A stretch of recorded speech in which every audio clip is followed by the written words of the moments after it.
ಆ ಎಲ್ಲರಿಗೂ ನಮಸ್ಕಾರ. ಇಂದಿನ ಈ ಒಂದು ವಿಶೇಷವಾದ ಆಳವಾದ ವಿಶ್ಲೇಷಣೆಗೆ ಸ್ವಾಗತ. ನಾವೆಲ್ಲರೂ ಬಾಲ್ಯದಿಂದಲೂ ಒಂದು ಮಾತನ್ನ ಕೇಳ್ತಾನೆ ಬೆಳೆದಿದ್ದೀವಿ ಅಲ್ವಾ? ಹ್ಮ್ ಹೌದು. ಅದೇ ಯಾವುದೇ ಕೆಲಸ ಶುರು ಮಾಡಿದ್ರೆ ಅದನ್ನ ಪೂರ್ಣಗೊಳಿಸಿಯೇ ಮುಗಿಸ್ಬೇಕು ಅಂತ. ಎಕ್ಸಾಕ್ಟ್ಲಿ. ಅದ್ರಲ್ಲೂ ಈ ಓದುವ ವಿಚಾರದಲ್ಲಿ ಇದು ಇನ್ನೂ ಹೆಚ್ಚು ಅಂತಾನೆ ಹೇಳ್ಬಹುದು. ಒಂದು ಚಾಪ್ಟರ್ ಶುರು ಮಾಡಿದ್ರೆ ಆ ಕೊನೆಯ ಪುಟ ಓದಿ ಮುಗಿಸೋವರೆಗೂ ಎದ್ದೇಳಬಾರದು ಅನ್ನೋದು ನಮ್ಮೆಲ್ಲರ ತಲೆಯಲ್ಲಿ ಅಚ್ಚೊತ್ತಿರುವ ನಿಯಮ. ನಿಜ, ನಾವೆಲ್ಲರೂ ಹಾಗೆ ಅಲ್ವಾ ಓದಿರೋದು. ಹೌದು. ಆದ್ರೆ ಇವತ್ತು ನಮ್ಮ ಮುಂದಿರುವ ಮೂಲವಸ್ತು ಇದೆಯಲ್ಲ, ಇದು ಈ ಇಡೀ ನಂಬಿಕೆನೇ ತಲೆ ಕೆಳಗು ಮಾಡ್ತಾ ಇದೆ. ಡಾಕ್ಟರ್ ಸುಜೇಂದ್ರ ಪ್ರಕಾಶ್ ಅವರು ಬರೆದಿರುವ ದಿ ಜೈಗಾರ್ನಿಕ್ ಸ್ಟ್ರಾಟಜಿ ಕೃತಿಯಿಂದ ನಾವು ಆಯ್ದುಕೊಂಡ ಸೀಕ್ರೆಟ್ 31 ಇದರ ಬಗ್ಗೆ ನಾವಿಂದು ಬಿಡಿಸಿ ನೋಡಲಿದ್ದೇವೆ. ಇದು ತುಂಬಾನೇ ಕುತೂಹಲಕಾರಿಯಾದ ವಿಚಾರ. ಹೌದು. ಇವರ ಪ್ರಕಾರ ಏನಪ್ಪಾ ಅಂದ್ರೆ, ಕಲಿಯುವಾಗ ಅಥವಾ ಓದುವಾಗ ಅದನ್ನ ಮಧ್ಯದಲ್ಲಿಯೇ ಉದ್ದೇಶಪೂರ್ವಕವಾಗಿ ನಿಲ್ಲಿಸೋದು ನಮ್ಮ ನೆನಪಿನ ಶಕ್ತಿಯನ್ನ ಮತ್ತು ಆಸಕ್ತಿಯನ್ನ ಅಚ್ಚರಿಗೊಳಿಸುವ ರೀತಿಯಲ್ಲಿ ಹೆಚ್ಚಿಸುತ್ತಂತೆ. ವಾವ್! ಅದೇ, ಯಾವಾಗ್ಲೂ ನಿಮ್ಮ ಓದನ ಮಧ್ಯದಲ್ಲಿಯೇ ಎಲ್ಲಾದ್ರೂ ನಿಲ್ಲಿಸಿ ಅನ್ನೋ ಈ ವಿಚಿತ್ರ ಸಲಹೆಯ ಹಿಂದಿರುವ ಮನೋವಿಜ್ಞಾನವೇನು ಅನ್ನೋದನ್ನೇ ಇವತ್ತು ನಾವು ಅನ್ವೇಷಣೆ ಮಾಡ್ತಾ ಇರೋದು. ಹಾ, ಇದು ಮೇಲ್ನೋಟಕ್ಕೆ ತುಂಬಾನೇ ವಿಚಿತ್ರವಾದ ಮತ್ತು ನಾವೆಲ್ಲರೂ ನಂಬಿರುವ ಸಿದ್ಧಾಂತಕ್ಕೆ ತದ್ವಿರುದ್ಧವಾದ ಸಲಹೆ ಅನಿಸುತ್ತೆ. ಖಂಡಿತ. ಯಾಕೆಂದ್ರೆ ಎಲ್ಲವನ್ನೂ ಅಚ್ಚುಕಟ್ಟಾಗಿ ಮುಗಿಸಿ ಒಂದು ತೃಪ್ತಿಯ ಭಾವನೆಯೊಂದಿಗೆ ಪುಸ್ತಕ ಮುಚ್ಚೋದು ನಮಗೆ ಅಭ್ಯಾಸ ಆಗ್ಬಿಟ್ಟಿದೆ. ಒಂದು ಕೆಲ್ಸ ಮುಗೀತು ಅನ್ನೋ ಸಮಾಧಾನ ನಮ್ಗೆ ಬೇಕಿರುತ್ತಲ್ವಾ? ಹೌದು, ಆ ಒಂದು ರಿಲೀಫ್ ಬೇಕು ನಮ್ಗೆ. ಎಕ್ಸಾಕ್ಟ್ಲಿ. ಆದ್ರೆ ಡಾಕ್ಟರ್ ಸುಜೇಂದ್ರ ಪ್ರಕಾಶ್ ಅವರ ಈ ಕೃತಿ ನಮ್ಮ ಮೆದುಳು ಹೇಗೆ ಕೆಲಸ ಮಾಡುತ್ತೆ ಎನ್ನುವ ಒಂದು ಸೂಕ್ಷ್ಮ ಸತ್ಯವನ್ನ ತೆರೆದಿಡುತ್ತೆ. ನಾವು ಒಂದು ಚಾಪ್ಟರ್ ಅನ್ನ ಸಂಪೂರ್ಣವಾಗಿ ಓದಿ ಮುಗಿಸಿ ಪುಸ್ತಕ ಮುಚ್ಚಿದ್ರೆ ನಮ್ಮ ಮೆದುಳು ಕೂಡ ಆ ವಿಷಯವನ್ನ ಅಲ್ಲಿಗೆ ಮುಚ್ಚಿಬಿಡುತ್ತೆ. ಓಹೋ! ಹೌದು. ಆ ವಿಷಯದ ಬಗ್ಗಿನ ಆಲೋಚನೆಗೆ ಮೆದುಳು ಒಂದು ರೀತಿಯ ಪೂರ್ಣ ವಿರಾಮವನ್ನ ಅಂದ್ರೆ ಫುಲ್ ಸ್ಟಾಪ್ ಅನ್ನ ಇಡುತ್ತೆ. ಓಕೆ, ಈ ಕೆಲ್ಸ ಮುಗಿತು, ಈಗ ಇದನ್ನ ಮರೆತು ಬಿಡ್ಬೋದು ಅಂತ ಮೆದುಳು ತನ್ನ ಫೋಲ್ಡರ್ ಅನ್ನ ಕ್ಲೋಸ್ ಮಾಡುತ್ತೆ. ಆದ್ರೆ ಅದೇ ಓದುವಿಕೆಯನ್ನ ಉದ್ದೇಶಪೂರ್ವಕವಾಗಿ ಮಧ್ಯದಲ್ಲಿ ನಿಲ್ಲಿಸಿದಾಗ ಏನಾಗುತ್ತೆ ಗೊತ್ತಾ? ಆ ಅಪೂರ್ಣ ಭಾಗ, ಆ ಇನ್ಕಂಪ್ಲೀಟ್ ಪಾರ್ಟ್ ಏನಿದೆ, ಅದು ಮೆದುಳಿನಲ್ಲಿ ನಿರಂತರವಾಗಿ ಸಕ್ರಿಯವಾಗಿರುತ್ತೆ. ಸ್ವಲ್ಪ ಇರಿ, ಇದು ನಿಜಕ್ಕೂ ಆಸಕ್ತಿದಾಯಕವಾಗಿದೆ. ಆದ್ರೆ ನನಗೊಂದು ಸಣ್ಣ ಅನುಮಾನ ಕಾಡ್ತಾ ಇದೆ ಇಲ್ಲಿ. ಕೇಳಿ. ನಾವು ಯಾವಾಗ್ಲೂ ಈ ಪೂರ್ಣಗೊಳಿಸುವಿಕೆ ಅಥವಾ ಕಂಪ್ಲೀಷನ್ ಅನ್ನ ಒಂದು ದೊಡ್ಡ ಸಾಧನೆ ಅಂತ ಅಂದ್ಕೊಳ್ತೀವಿ ಅಲ್ವಾ? ಅಪೂರ್ಣವಾಗಿ ಬಿಡುವುದು ಒಂದ್ ರೀತಿಯ ಸೋಮಾರಿತನ ಅಥವಾ ಅಶಿಸ್ತು ಅಂತಾನೆ ನಮ್ಮೆಲ್ಲರ ಭಾವನೆ. ನಿಜ ನಿಜ. ಆದ್ರೆ ಇಲ್ಲಿ ಅಪೂರ್ಣತೆಯೇ ನಮ್ಮ ದೊಡ್ಡ ಅಸ್ತ್ರ ಆಗ್ತಾ ಇದೆ ಅಂತ ನೀವು ಹೇಳ್ತಾ ಇದ್ದೀರಿ. ಇದು ಹೇಗೆ ಸಾಧ್ಯ? ಲೇಖನದಲ್ಲಿ ಉಲ್ಲೇಖಿಸಿರುವ ಆ ಸಿನಿಮಾದ ಉದಾಹರಣೆಯನ್ನ ಇಲ್ಲಿ ನಾವು ತರಬಹುದು ಅನಿಸುತ್ತೆ. ಇದು ಕೇವಲ ಓದಿಗೆ ಮಾತ್ರ ಸೀಮಿತವಾಗಿಲ್ಲ ಅಲ್ವಾ? ಖಂಡಿತ ಇಲ್ಲ. ಈ ಸಿನಿಮಾದ ಉದಾಹರಣೆ ನಮ್ಮ ಮೆದುಳಿನ ವರ್ತನೆಯನ್ನ ಅರ್ಥ ಮಾಡ್ಕೊಳ್ಳಕ್ಕೆ ಇರೋ ಅತ್ಯುತ್ತಮ ದಾರಿ. ನೀವೊಂದು ಅತ್ಯದ್ಭುತವಾದ ಥ್ರಿಲ್ಲರ್ ಸಿನಿಮಾವನ್ನೋ ಅಥವಾ ಯಾವುದಾದ್ರೂ ವೆಬ್ ಸೀರೀಸ್ ಅನ್ನೋ ನೋಡ್ತಾ ಇದ್ದೀರಿ ಅಂದ್ಕೊಳ್ಳಿ. ಕತೆ ರೋಚಕ ಘಟ್ಟ ತಲುಪ್ತಾ ಇದೆ. ನಾಯಕ ಒಂದು ಕತ್ತಲ ಕೋಣೆಯೊಳಗೆ ಪ್ರವೇಶ ಮಾಡ್ತಾನೆ. ವಿಲನ್ ಅವನ ಹಿಂದೆ ಬರ್ತಾ ಇದ್ದಾನೆ. ಸರಿಯಾಗಿ ಅದೇ ಕ್ಷಣದಲ್ಲಿ ಕರೆಂಟ್ ಹೋದ್ರೆ, ಹಬ್ಬಾ, ಅದಕ್ಕಿಂತ ದೊಡ್ಡ ಫ್ರಸ್ಟ್ರೇಷನ್ ಬೇರೊಂದಿಲ್ಲ. ಹೌದಲ್ವಾ? ಖಂಡಿತ. ಮುಂದೇನಾಗುತ್ತೆ, ನಾಯಕ ಬದುಕುಳಿಯುತ್ತಾನ, ವಿಲನ್ ಏನಾದ ಅನ್ನೋ ಕುತೂಹಲ ತಲೆ ತಿಂತಾ ಇರುತ್ತೆ. ರಾತ್ರಿ ನಿದ್ದೆ ಕೂಡ ಬರೋದಿಲ್ಲ. ಆ ಎಪಿಸೋಡನ್ನ ಪೂರ್ತಿ ನೋಡುವರೆಗೂ ಮನಸ್ಸು ಸುಮ್ಮನಿರೋದೇ ಇಲ್ಲ. ಕರೆಕ್ಟ್. ನಮ್ಮ ಇಂದಿನ ಈ OTT ಪ್ಲಾಟ್ಫಾರ್ಮ್ಗಳು, ನೆಟ್ಫ್ಲಿಕ್ಸ್, ಇವರೆಲ್ಲರೂ ಇದೇ ಟ್ರಿಕ್ ಅಲ್ವಾ ಉಪಯೋಗಿಸೋದು? ಪ್ರತಿ ಎಪಿಸೋಡ್ನ ಕೊನೆಯಲ್ಲಿ ಒಂದು ದೊಡ್ಡ ಕ್ಲಿಫ್ ಹ್ಯಾಂಗರ್ ಇಡ್ತಾರೆ. ನಿಖರವಾಗಿ ಅದೇ ಕ್ಲಿಫ್ ಹ್ಯಾಂಗರ್. ನಮ್ಮ ಮನಸ್ಸು ಆ ಅಪೂರ್ಣತೆಯನ್ನ ಸಹಸೋದೇ ಇಲ್ಲ. ಆ ಅಪೂರ್ಣತೆಯ ಭಾವನೆ ನಮ್ಮನ್ನ ಕಾಣ್ತಾನೆ ಇರುತ್ತೆ. ಆದ್ರೆ ಸ್ವಲ್ಪ ಯೋಚಿಸಿ, ಅದೇ ಸಿನಿಮಾವನ್ನ ನಾವು ಸಂಪೂರ್ಣವಾಗಿ ನೋಡಿ ಮುಗಿಸದೆ ಏನಾಗುತ್ತೆ? ಓ, ಕಥೆ ಹೀಗೆ ಮುಗೀತಾ, ಚೆನ್ನಾಗಿತ್ತು ಅಂದ್ಕೊಂಡು ನಾವು ಬೇರೆ ಕೆಲ್ಸದ ಕಡೆ ಗಮನ ಹರಿಸ್ತೀವಿ. ಎಕ್ಸಾಕ್ಟ್ಲಿ. ಆ ಕಥೆ ಬಗ್ಗೆ ಮತ್ತೆ ಆಲೋಚಿಸುವ ಉತ್ಸಾಹ ನಮ್ಮಲ್ಲಿ ಇರೋದಿಲ್ಲ. ಕಥೆ ಮುಗಿತು, ನಮ್ಮ ಕುತೂಹಲವೂ ಮುಗಿತು. ಅಧ್ಯಯನಕ್ಕೂ ಇದೇ ನಿಯಮ ಅನ್ವಯಿಸುತ್ತೆ ಅನ್ನೋ ವಾಸ್ತವವನ್ನ ಈ ಲೇಖನ ಬಹಳ ಸೊಗಸಾಗಿ ವಿವರಿಸಿದೆ. ಈ ಮಾನವನ ಸಹಜ ವರ್ತನೆಯನ್ನೇ ಮನೋವಿಜ್ಞಾನದಲ್ಲಿ ಜೈಗಾರ್ನಿಕ್ ಎಫೆಕ್ಟ್ ಅಂತ ಕರೆಯೋದು. ಜೈಗಾರ್ನಿಕ್ ಎಫೆಕ್ಟ್. ಈ ಹೆಸರಿನ ಹಿಂದೆಯೂ ಒಂದು ರೋಚಕವಾದ ಇತಿಹಾಸವಿದೆ ಅಂತ ಈ ಮೂಲವಸ್ತುವಿನಲ್ಲಿ ಓದಿದ ನೆನಪು ನನಗಿದೆ. ಇದು ಶುರುವಾಗಿದ್ದು ಯಾವುದೋ ಒಂದು ರೆಸ್ಟೋರೆಂಟಲ್ಲಿ ಅಲ್ವಾ? ಹೌದು ಹೌದು. ಇದು ಹೇಗೆ ಶುರುವಾಯಿತು ಅನ್ನೋದನ್ನ ಸ್ವಲ್ಪ ವಿವರವಾಗಿ ಹೇಳ್ತೀರಾ? ಇದು ಕೇಳುಗರಿಗೆ ಈ ಕಾನ್ಸೆಪ್ಟ್ ಅನ್ನ ಇನ್ನಷ್ಟು ಸ್ಪಷ್ಟವಾಗಿ ಅರ್ಥ ಮಾಡ್ಕೊಳ್ಳಕ್ಕೆ ಸಹಾಯ ಮಾಡ್ಬೋದು. ಹೌದು. ಈ ಕಥೆ ನಿಜಕ್ಕೂ ಅದ್ಭುತವಾಗಿದೆ. ಇದು ನಡೆದದ್ದು 1920ರ ದಶಕದಲ್ಲಿ. ಬ್ಲೂಮಾ ಝೈಗಾರ್ನಿಕ್ ಅನ್ನೋ ಮನೋವಿಜ್ಞಾನಿ ವಿಯೆನ್ನಾದ ಒಂದು ಕಾಫಿ ಶಾಪ್ನಲ್ಲಿ ಕೂತಿದ್ರು. ಓಕೆ. ಆಗ ಅವರು ಅಲ್ಲಿದ್ದ ವೇಟರ್ಗಳ ವರ್ತನೆಯನ್ನ ಬಹಳ ಸೂಕ್ಷ್ಮವಾಗಿ ಗಮನಿಸಿದ್ರು. ಆ ವೇಟರ್ಗಳು ಯಾವುದೇ ಪೆನ್ನು ಪೇಪರ್ ಇಲ್ಲದೆ ಬಹಳ ದೊಡ್ಡ ದೊಡ್ಡ ಮತ್ತು ಸಂಕೀರ್ಣವಾದ ಆರ್ಡರ್ಗಳನ್ನ ನೆನಪಿನಲ್ಲಿ ಇಟ್ಕೊಳ್ತಾ ಇದ್ರು. ಟೇಬಲ್ ನಂಬರ್ 4ಕ್ಕೆ 2 ಕಾಫಿ, 1 ಟೀ, ಸ್ವಲ್ಪ ಸಕ್ಕರೆ ಕಡಿಮೆ. ಟೇಬಲ್ ನಂಬರ್ 7ಕ್ಕೆ ಬೇರೊಂದು ಬಗೆಯ ತಿಂಡಿ. ಹೀಗೆ ಎಲ್ಲವನ್ನೂ ಕರಾರುವಾಗಿ ನೆನ್ಪಿಟ್ಕೊಂಡು ತಂದುಕೊಡ್ತಾ ಇದ್ರು. Wow, great! ಬ್ಲೂಮಾ ಅವರಿಗೆ ಇದು ಬಹಳ ಆಶ್ಚರ್ಯ ತಂದಿತು. ಇವರಿಗೆ ಇಷ್ಟೊಂದು ಅದ್ಭುತವಾದ ನೆನಪಿನ ಶಕ್ತಿ ಇದೆಯಲ್ಲ ಅನ್ಕೊಂಡ್ರು. ಆದ್ರೆ ಅಸಲಿ ಕತೆ ಶುರುವಾಗಿದೆ ಆಮೇಲೆ. ಓಹೋ, ಅಂದ್ರೆ ಆ ವೇಟರ್ಗಳ ನೆನಪಿನ ಶಕ್ತಿಯ ಗುಟ್ಟು ಬೇರೆಯೇ ಇತ್ತಾ? ಖಂಡಿತ. ಗ್ರಾಹಕರು ಊಟ ಮುಗಿಸಿ ಬಿಲ್ ಪಾವತಿ ಮಾಡಿ ರೆಸ್ಟೋರೆಂಟ್ನಿಂದ ಹೊರನಡೆದ ಕೆಲವೇ ನಿಮಿಷಗಳ ನಂತರ ಬ್ಲೂಮಾ ಝೈಗಾರ್ನಿಕ್ ಆ ವೇಟರ್ಗಳ ಬಳಿ ಹೋಗಿ ಆ ಟೇಬಲ್ನವ್ರು ಏನು ಆರ್ಡರ್ ಮಾಡಿದ್ರು ಅಂತ ಕೇಳಿದ್ರು. ಆಮೇಲೆ ಆಶ್ಚರ್ಯದ ಸಂಗತಿ ಅಂದರೆ ಆ ವೇಟರ್ಗಳಿಗೆ ತಾವು ಸರ್ವ್ ಮಾಡಿದ ಆರ್ಡರ್ನ ಒಂದು ಸಣ್ಣ ಅಂಶವೂ ನೆನಪಿರಲಿಲ್ಲ. ಅರೆ, ಬಿಲ್ ಪಾವತಿ ಆಗುವವರೆಗೂ ಅವರ ಮೆದುಳಿನಲ್ಲಿ ಆ ಆರ್ಡರ್ ಒಂದು ಅಪೂರ್ಣ ಕೆಲಸ ಅಥವಾ ತೆರೆದ ಫೈಲ್ ಆಗಿತ್ತು. ಹಾಗಾಗಿ ಮೆದುಳು ಅದನ್ನು ಬಲವಾಗಿ ಹಿಡಿದಿಟ್ಕೊಂಡಿತ್ತು. ಆದರೆ ಬಿಲ್ ಪಾವತಿಯಾದ ತಕ್ಷಣ ಆ ಕೆಲಸ ಪೂರ್ಣಗೊಂಡಿತ್ತು. ಮೆದುಳು ಆ ಫೈಲನ್ನು ಕ್ಲೋಸ್ ಮಾಡಿ ಆ ಮಾಹಿತಿಯನ್ನೇ ಡಿಲೀಟ್ ಮಾಡಿಬಿಟ್ಟಿತ್ತು. ವಾವ್! ಅಂದ್ರೆ ನಮ್ಮ ಮೆದುಳು ಒಂದು ರೀತಿಯಲ್ಲಿ ಕಂಪ್ಯೂಟರ್ನ ರ್ಯಾಮ್ ತರಹ ಕೆಲ್ಸ ಮಾಡುತ್ತೆ ಅಲ್ವಾ? ಎಕ್ಸಾಕ್ಟ್ಲಿ, ಅದೇ ರ್ಯಾಮ್ ಮೆಮರಿ. ಬ್ಯಾಕ್ಗ್ರೌಂಡ್ನಲ್ಲಿ ಅಪ್ಲಿಕೇಶನ್ ರನ್ ಆಗುತ್ತಿರುವವರೆಗೂ ಮೆಮರಿ ಯೂಸ್ ಆಗ್ತಾ ಇರುತ್ತೆ. ಕೆಲ್ಸ ಮುಗ್ದು ಆಪ್ ಕ್ಲೋಸ್ ಮಾಡಿದ ತಕ್ಷಣ ಮೆಮರಿ ಕ್ಲಿಯರ್ ಆಗುತ್ತೆ. ಈ ಸಿದ್ಧಾಂತ ಸ್ಪಷ್ಟವಾಗಿ ಹೇಳೋದೇನೆಂದ್ರೆ, ಮನುಷ್ಯರು ಪೂರ್ಣಗೊಂಡ ಕೆಲಸಗಳಿಗಿಂತ ಅಪೂರ್ಣವಾದ ಅಥವಾ ಅಡ್ಡಿಯಾದ ಕೆಲಸಗಳನ್ನ ಹೆಚ್ಚು ಸ್ಪಷ್ಟವಾಗಿ ಮತ್ತು ದೀರ್ಘಕಾಲದವರೆಗೆ ನೆನಪಿಟ್ಕೊಳ್ತಾರೆ. ನಮ್ಮ ಮೆದುಳಿಗೆ ಅಪೂರ್ಣವಾದ ಲೂಪ್ಗಳು ಇಷ್ಟವಾಗೋದಿಲ್ಲ. ಹೌದು, ಇದು ಮೆದುಳಿನ ಒಂದು ನೈಸರ್ಗಿಕ ವಿಕಸನ, ಎವಲ್ಯೂಷನ್ ಅಂತ ಹೇಳ್ಬೋದು. ಒಂದು ಕೆಲಸವನ್ನ ನಾವು ಅರ್ಧಕ್ಕೆ ನಿಲ್ಲಿಸಿದಾಗ ಆ ಅಪೂರ್ಣಗೊಂಡ ವಿಷಯ ನಮ್ಮ ಮೆದುಳಿನಲ್ಲಿ ನಿರಂತರವಾಗಿ ಸುತ್ತುತ್ತಲೇ ಇರುತ್ತೆ. ನಮ್ಮ ಮೆದುಳು ಯಾವಾಗ್ಲೂ ಮುಕ್ತಾಯವನ್ನ ಅಥವಾ ಕ್ಲೋಸರ್ ಅನ್ನ ಹುಡುಕ್ತಾ ಇರುತ್ತೆ. ಲೇಖನದಲ್ಲಿ ಇದನ್ನ ಮಾನಸಿಕ ಒತ್ತಡ ಅಥವಾ ಸೈಕೊಲಾಜಿಕಲ್ ಟೆನ್ಷನ್ ಅಂತ ಕರೆಯಲಾಗಿದೆ. ಇಲ್ಲಿ ನಂದೊಂದು ಪ್ರಶ್ನೆ ಇದೆ. ಈ ಒತ್ತಡ ಅಥವಾ ಟೆನ್ಷನ್ ಅಂದ್ರೆ ಸಾಮಾನ್ಯವಾಗಿ ನಾವೆಲ್ಲರೂ ಅದೊಂದು ನಕಾರಾತ್ಮಕ ಪದ, ಕೆಟ್ಟ ವಿಚಾರ ಅಂತಾನೆ ಭಾವಿಸ್ತೀವಿ ಅಲ್ವಾ? ಅಯ್ಯೋ, ಯಾಕೆ ಸುಮ್ನೆ ಟೆನ್ಷನ್ ತಗೋತೀಯಾ, ರಿಲ್ಯಾಕ್ಸ್ ಆಗಿರೋ ಅಂತ ನಾವು ಪದೇ ಪದೇ ಹೇಳ್ತಾ ಇರ್ತೀವಿ. ಹೌದು ಹೌದು. ಆದ್ರೆ ಈ ಲೇಖನದಲ್ಲಿ ಅಪೂರ್ಣ ಕೆಲಸ ನಮ್ಮಲ್ಲಿ ಸೃಷ್ಟಿಸುವ ಈ ಮಾನಸಿಕ ಒತ್ತಡ ವಾಸ್ತವಾಗಿ ನಮಗೆ ಸಹಾಯ ಮಾಡ್ತಾ ಇದೆ ಅಂತ ಹೇಳಲಾಗ್ತಾ ಇದೆ. ಒಂದು ಕೆಲಸವನ್ನ ಮುಗಿಸಿಲ್ಲ ಅನ್ನೋ ತಳಮಳ ನಮ್ಮ ನೆನಪಿನ ಶಕ್ತಿಗೆ ಹೇಗೆ ಸಹಾಯ ಮಾಡುತ್ತೆ? ಇದು ಸ್ವಲ್ಪ ಗೊಂದಲಮಯವಾಗಿದೆ ಅನಿಸ್ತಾ ಇಲ್ವಾ? ನೀವು ಕೇಳಿದ ಪ್ರಶ್ನೆ ಬಹಳ ಸಮಂಜಸವಾಗಿದೆ. ನಾವು ದೈನಂದಿನ ಜೀವನದಲ್ಲಿ ಅನುಭವಿಸುವ ಆತಂಕದ ಒತ್ತಡಕ್ಕೂ ಈ ಸೈಕೊಲಾಜಿಕಲ್ ಟೆನ್ಷನ್ಗೂ ಬಹಳ ವ್ಯತ್ಯಾಸವಿದೆ. ಇದೊಂದು ರೀತಿಯ ಆರೋಗ್ಯಕರ ಒತ್ತಡ. ಓಕೆ. ಇದನ್ನ ಒಂದು ಮೆಂಟಲ್ ಇಚ್ ಅಥವಾ ಮೆದುಳಿನ ತುರಿಕೆ ಅಂತ ಕರೆಯಬಹುದು. ನಿಮ್ಗೆ ಬೆನ್ನಿನ ಹಿಂದೆ ಎಲ್ಲೋ ತುರಿಕೆ ಆಗ್ತಾ ಇದ್ರೆ ಅದನ್ನ ಕೆರೆದುಕೊಳ್ಳುವವರೆಗೂ ನಿಮ್ಗೆ ಸಮಾಧಾನ ಇರೋದಿಲ್ಲ ತಾನೇ? ಖಂಡಿತ ಇಲ್ಲ. ನಿಮ್ಮ ಇಡೀ ಗಮನ ಆ ತುರುಕಿಯ ಮೇಲೆಯೇ ಇರುತ್ತೆ. ಈ ಝೈಗಾರ್ನಿಕ್ ಎಫೆಕ್ಟ್ ಸೃಷ್ಟಿಸುವ ಒತ್ತಡ ಕೂಡ ಇಂಥದ್ದೇ. ಅಯ್ಯೋ, ಆ ಕೆಲಸವನ್ನು ಮುಗಿಸ್ಬೇಕಿತ್ತಲ್ಲ, ಆ ಕಾನ್ಸೆಪ್ಟ್ನ ಕೊನೆಯಲ್ಲಿ ಏನಿದೆ ಅನ್ನೋ ಸಣ್ಣ ತಳಮಳ ಇದೆಯಲ್ಲ, ಅದು ಆ ವಿಷಯದ ಬಗ್ಗಿನ ನಮ್ಮ ಗಮನವನ್ನ ಚುರುಕಾಗಿಡುತ್ತೆ.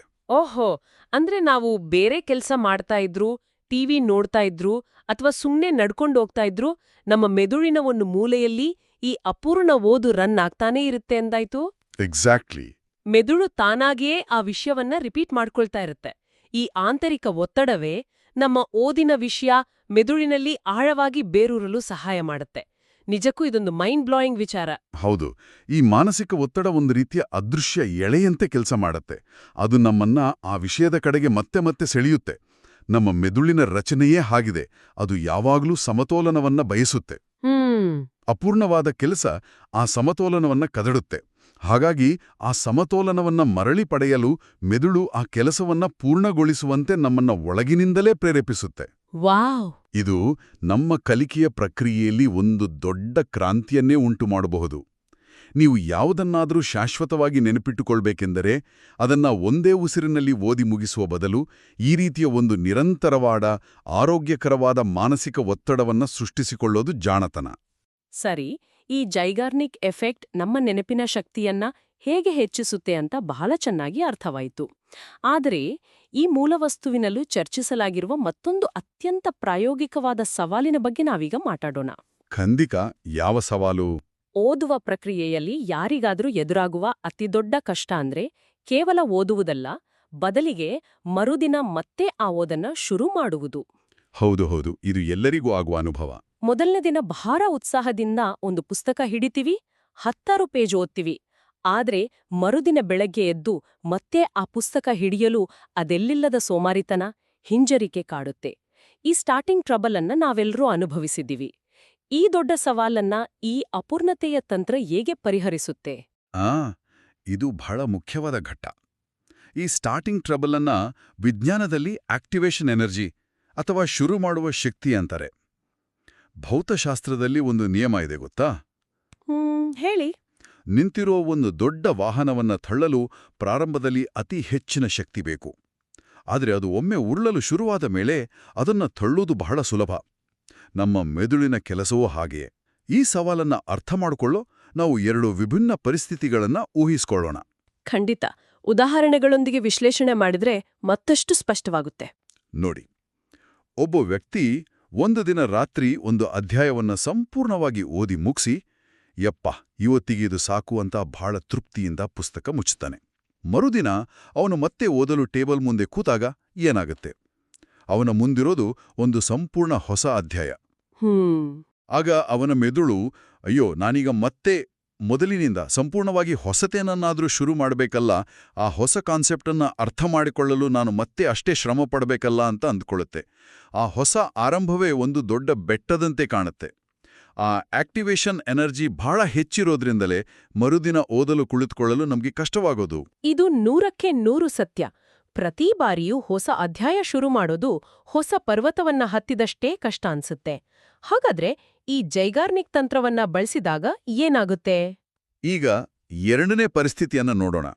ಅದೇ ವ್ಯಕ್ತಿ ಹಿಂದಿನ ದಿನ ರಾತ್ರಿ ಆ ಅಧ್ಯಾಯವನ್ನ ಮುಗಿಸುವ ಬದಲು ಒಂದು ಪ್ರಮುಖ ಪರಿಕಲ್ಪನೆಯನ್ನ ಅರ್ಧಕ್ಕೆ ನಿಲ್ಲಿಸಿ ಪುಸ್ತಕ ಮುಚ್ಚುತ್ತಾನೆ ಎಂದುಕೊಳ್ಳಿ. ಓಕೆ. ಆತನ ಮೆದುಳಿನಲ್ಲಿ ಈಗ ಮುಂದೇನಾಗುತ್ತೆ ಅನ್ನೋ ಕುತೂಹಲವಿದೆ. ಮರುದಿನ ಅವನು ಓದಲು ಕುಳಿತಾಗ ಅವನ ಮೆದುಳು ಹೊಸ ಪರ್ವತ ಹತ್ತಬೇಕು ಅಂತ ಹೇಳೋದಿಲ್ಲ. ಬದಲಿಗೆ ನಿನ್ನೆ ಆ ಅರ್ಧ ಉಳಿದಿದ್ದನ್ನ ಮೊದಲು ಮುಗಿಸ್ಬಿಡೋಣ, ಅದೇನಾಯ್ತು ಅಂತ ನೋಡೋಣ ಅಂತ ಹೇಳುತ್ತೆ. ಓಹೋ, ಅಂದ್ರೆ ಇಲ್ಲಿ ಆ ಬೆಟ್ಟ ಹತ್ತುವ ಮೊದಲ ಹೆಜ್ಜೆಯ ಕಷ್ಟ ಇಲ್ಲ. ನಾವು ಆಗಲೇ ಬೆಟ್ಟದ ಅರ್ಧ ದಾರಿಯಲ್ಲಿ ಇದ್ದೀವಿ.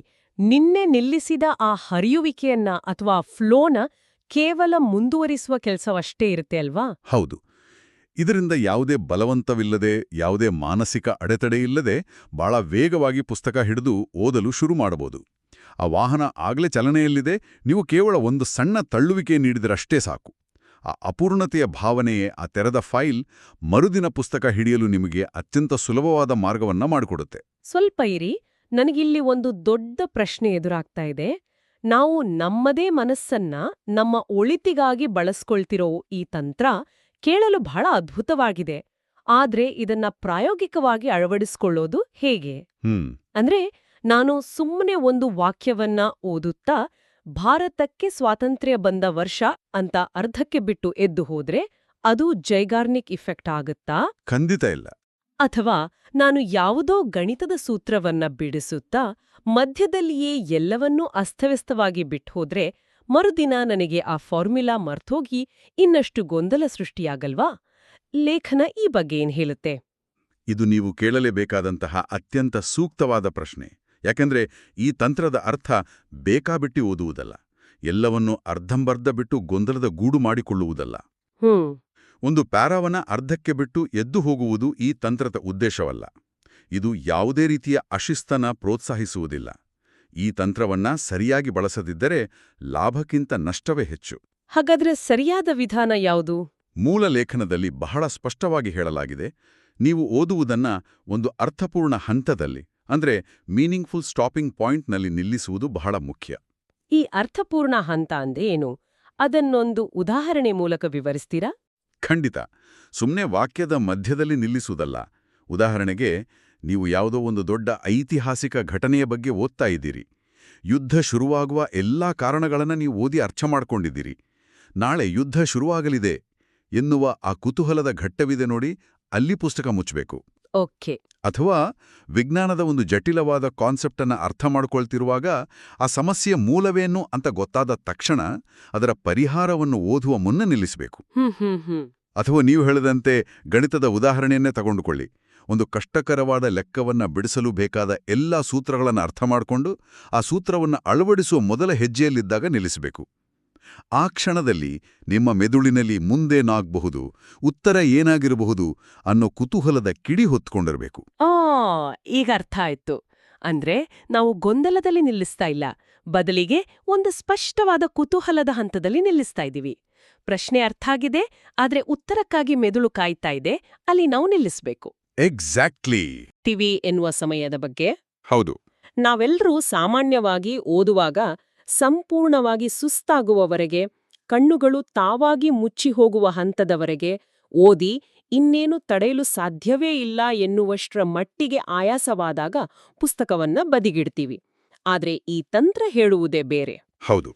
ಈ ಶಕ್ತಿ ಇರುವಾಗಲೇ ನಿಲ್ಲಿಸುವುದು ಎಂಬುದು ಝೈಗಾರ್ನಿಕ್ ತಂತ್ರದ ಅತ್ಯಂತ ನಿರ್ಣಾಯಕವಾದ ಅಂಶ. ನಾವು ಸಾಮಾನ್ಯವಾಗಿ ಏನ್ ಮಾಡ್ತೀವಿ? ಬ್ಯಾಟರಿ 0% ಆಗುವವರೆಗೂ ಓದ್ತೀವಿ. ಹೌದು. ನಾವು ಸಂಪೂರ್ಣವಾಗಿ ಸುಸ್ತಾಗಿ ಓದು ನಿಲ್ಲಿಸಿದಾಗ ಆ ವಿಷಯದ ಜೊತೆಗೆ ಆಯಾಸದ, ನೋವಿನ ಮತ್ತು ಬೋರ್ಡಮ್ನ ಭಾವನೆಯು ನಮ್ಮ ಮೆದುಳಿನಲ್ಲಿ ಸೇರ್ಕೊಳ್ಳುತ್ತೆ. ಅಂದ್ರೆ ಮರುದಿನ ಆ ಪುಸ್ತಕವನ್ನ ನೋಡಿದಾಗಲೆಲ್ಲ ಆ ಆಯಾಸವೇ ನೆನ್ಪಾಗುತ್ತೆ. ಅಬ್ಬಾ, ಈ ಪುಸ್ತಕ ಹಿಡಿದ್ರೆ ಮತ್ತೆ ತಲೆನೋವು ಬರುತ್ತೆ ಅಂತ ಮೆದುಳು ನಮ್ಗೆ ವಾರ್ನಿಂಗ್ ಕೊಡಲು ಶುರು ಮಾಡುತ್ತೆ ಅಲ್ವಾ? ನಿಖರವಾಗಿ. ಆದ್ರೆ ನೀವು ಓದುವ ಉತ್ಸಾಹದ ತುತ್ತುದ್ದಿಯಲ್ಲಿರುವಾಗ, ದೇಹದಲ್ಲಿ ಮತ್ತು ಮನಸ್ಸಿನಲ್ಲಿ ಇನ್ನೂ ಶಕ್ತಿ ಇರುವಾಗಲೇ, ಇನ್ನೂ ಸ್ವಲ್ಪ ಓದಬೇಕು ಎನ್ನುವ ಆಸೆ ಇರುವಾಗಲೇ ನೀವು ಉದ್ದೇಶಪೂರ್ವಕವಾಗಿ ಅದನ್ನ ನಿಲ್ಲಿಸಿದ್ರೆ ಏನಾಗುತ್ತೆ? ಆ ಉತ್ಸಾಹ ಹಾಗೆ ಉಳಿಯುತ್ತೆ. ಹೌದು. ಆ ಧನಾತ್ಮಕ ಉತ್ಸಾಹ, ಆ ಎನರ್ಜಿ ಹಾಗೆಯೇ ಸಂರಕ್ಷಿಸಲ್ಪಡುತ್ತೆ. ಮರುದಿನ ಆ ಪುಸ್ತಕವನ್ನ ನೋಡಿದಾಗ ಮೆದುಳಿಗೆ ಆಯಾಸ ನೆನಪಾಗುವುದಿಲ್ಲ, ಬದಲಿಗೆ ಆ ಉತ್ಸಾಹ ನೆನಪಾಗುತ್ತೆ. ಅದ್ಭುತ. ಆಯಾಸದಿಂದ ಓದು ನಿಲ್ಲಿಸುವುದಕ್ಕೂ, ಉದ್ದೇಶಪೂರ್ವಕವಾಗಿ ಕುತೂಹಲದ ಹಂತದಲ್ಲಿ ನಿಲ್ಲಿಸುವುದಕ್ಕೂ ಅಜಗಜಾಂತರ ವ್ಯತ್ಯಾಸವಿದೆ. ಒಟ್ಟಾರೆಯಾಗಿ ಆ ದಿನದ ಓದು ಮುಗಿದ ನಂತರ ಮೆದುಳಿಗೆ ಏನೋ ಬಾಕಿ ಉಳಿದಿದೆ ಅಥವಾ ಸಮಥಿಂಗ್ ಇಸ್ ಪೆಂಡಿಂಗ್ ಅನ್ನೋ ಭಾವನೆ ದಟ್ಟವಾಗಿ ಮೂಡಬೇಕು. ಕರೆಕ್ಟ್. ಆ ಭಾವನೆಯೇ ಮರುದಿನದ ಓದಿಗೆ ಇಂಧನವಾಗಿ ಕೆಲಸ ಮಾಡುತ್ತೆ. ಇದು ಝೈಗಾರ್ನಿಕ್ ಎಫೆಕ್ಟ್ನ ಜೊತೆ ಸೇರಿ ನಮ್ಮ ಕಲಿಕೆಯ ವೇಗವನ್ನ 10 ಪಟ್ಟು ಹೆಚ್ಚಿಸುತ್ತೆ. ಮೆದುಳಿನಲ್ಲಿ ಉಳಿದುಕೊಳ್ಳುವ ಆ ಅಪೂರ್ಣ ಕಲ್ಪನೆ ಒಂದು ಅಯಸ್ಕಾಂತದಂತೆ ಕೆಲಸ ಮಾಡಿ ನಮ್ಮ ಗಮನವನ್ನ ಮತ್ತೆ ಆ ವಿಷಯದತ್ತ ಸೆಳೆಯುತ್ತೆ. ಹೌದು. ಈ ಇಡೀ ಚರ್ಚೆಯನ್ನ ಒಂದು ವಾಕ್ಯದಲ್ಲಿ ಹೇಳಬೇಕಂದ್ರೆ, ಓದುವ ಪ್ರಕ್ರಿಯೆಯು ಕೇವಲ ಪುಸ್ತಕ ತೆರೆದಾಗ ಮಾತ್ರ ನಡೆಯುವ ಕ್ರಿಯೆಯಾಗದೆ, ದಿನವಿಡೀ ನಮ್ಮ ಮೆದುಳಿನಲ್ಲಿ ನಡೆಯುವ ಒಂದು ನಿರಂತರ ಪ್ರಕ್ರಿಯೆಯಾಗಿ ಬದಲಾಗುತ್ತೆ. ಈ ಸುದೀರ್ಘ ಚರ್ಚೆಯ ಸಾರಾಂಶವನ್ನ ನಾವು ಒಟ್ಟುಗೂಡಿಸಿ ನೋಡುವುದಾದ್ರೆ, ಲೇಖಕ ಡಾಕ್ಟರ್ ಸುಜೇಂದ್ರ ಪ್ರಕಾಶ್ ಅವರು ನೀಡ್ತಿರುವ ಪ್ರಮುಖ ಪಾಠ ಬಹಳ ಸರಳವಾಗಿದೆ ಮತ್ತು ಅಷ್ಟೇ ಶಕ್ತಿಯುತವಾಗಿದೆ.